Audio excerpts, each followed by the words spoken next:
So DeepSeek has recently introduced Deepseek R1 version 2, and I'm already testing it for different kind of coding tasks. For example, this particular one where I just built this interactive Rubik's Cube simulation. The only problem is this demo is not working. There is a working version as well, which is this one, which is not working as it should, but somehow it is like kind of, it scrambles. After that it tries to like solve, but still there are some mistakes. So this particular version is without DeepSeek R1, without deep think. So this is a DeepSeek R1 version 2 but without deep think.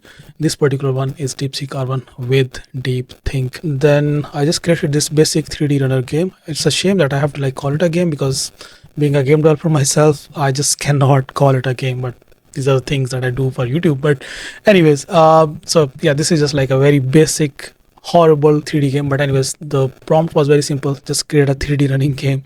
Then it had its thinking for 17 seconds, and after thinking for 17 seconds it created this very basic HTML code and then created this very basic 3D runner game. Similarly, I just created this basic landing page using Deepseek R1, and I was kind of like impressed by the first version because the prompt that I gave was very simple. It was like just create a SaaS landing page. Then it had a thinking for like 11 seconds, and after that it just like started writing code. Then there were a couple of changings, and then just this is the finished version. So this looks kind of like real professional so far. But yeah, I mean, it's just like a standard SaaS landing page. Then I also tested it inside Cline.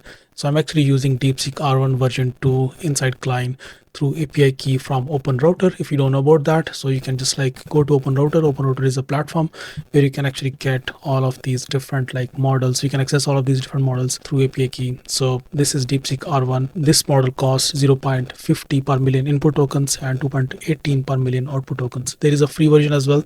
You can access that as well. So this is the free version, Deepseek R1 0528. This is the free version, and it costs $0 per million input tokens and $0 per million output tokens. You can start using inside Cline or any other AI coding agent, maybe Rubik or maybe any other AI coding agent. You can start using it from here, and this is absolutely for free. But in case if you wanna like use it for your actual project, so I highly recommend you like using this version, which cost you around $0.50 per million input tokens and around $2.18 per million output tokens.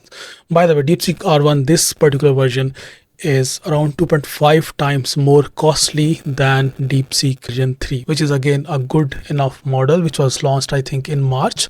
And DeepSeek version 3 is a 658 billion parameters model, and it's mixture of expert model. But this Deepseek R1 is comparatively better in terms of like thinking, in terms of overall reasoning, and of course for coding tasks as well. Context is 163,000, which is kind of not enough when it comes to like using it on a large code basis. It is good enough to like basic HTML codes, JavaScript code, but when it comes like using it inside like a proper project where there's like thousands of lines of codes, so it might not be enough.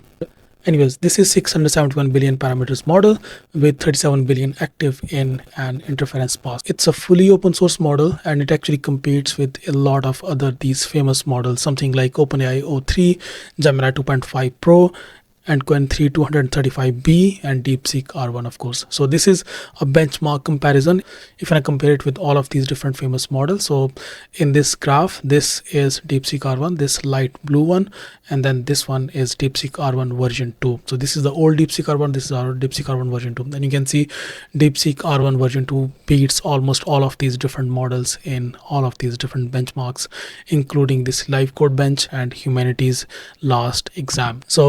So the most shocking thing for me is this model is beating Gemini 2.5 Pro in some benchmarks. So that means this model is good enough. Now, if you're interested in testing this model inside Cline or Rubik, you can simply just go to Visual Studio and make sure that you have installed Cline, and just go to settings. From here, you can just like click on this API provider. From here, just choose Openrouter, and from here you can just like provide this Openrouter API key. As I told you earlier, you can simply just go to Openrouter, sign up. You are not required to attach any sort of credit card if you're not using any of the paid models. So you can just like use this free one, this free model, which costs $0 per million input tokens and $0 per million output tokens. You can then create an API key, and then after that you can simply just provide that API key in here, and then choose Deepseek R1 0528 from this models drop drop down section. Then you can actually provide custom instruction for this model if you want. The only problem is this model does not support images, it does not support browser use, and it does not support prompt caching. For me, the big down point is this model does not support images. Most of the times whenever I'm working on any sort of like project and like doing vibe coding, so like providing images to my AI code editor actually helps me to explain my scenario in better way. But this is actually a drawback that it does not support images. But if you still want to use it, maybe like for code analysis or for any other coding task, you can use it, of course. Also, you can use it for free inside chat.deepseek.com, and you can use DeepThink as well from here. And you can see, let's suppose if you want to like create any sort of like landing page or any sort of like tool, or maybe this kind of like basic 3D game, it can write code for you, and of course it can then run that code for you. So let's suppose if just like wrote this code for you, and then from here you can simply click on this run button, and then it can run this code for you inside, directly inside your browser.